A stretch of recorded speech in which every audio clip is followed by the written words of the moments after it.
Doctor BR Ambedkar Konaseema జిల్లా అమలాపురం స్థానిక కలెక్టరేట్లో ఘనంగా 11వ యోగా దినోత్సవం కార్యక్రమం నిర్వహించనున్నారు. జూన్ 21న 11వ యోగా దినోత్సవం సందర్భంగా అమలాపురం కలెక్టరేట్లోని గోదావరి భవన్లో జరిగే యోగాంధ్ర 2025 కర్టెన్ రైజర్ కార్యక్రమంలో జిల్లా collector Mahesh Kumar, joint collector Nishanthi, జిల్లా అడిషనల్ ఎస్పీ ఏబీవీపీ ప్రసాద్, జిల్లా అధికారులు తదితరులు పాల్గొని యోగాసనాలు అభ్యసించనున్నారు.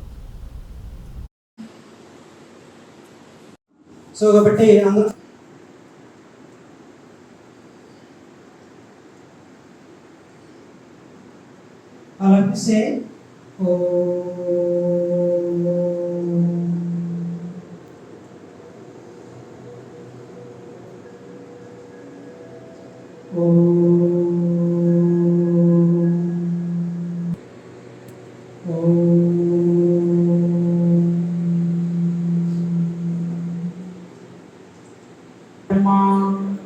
Tasmaya Sri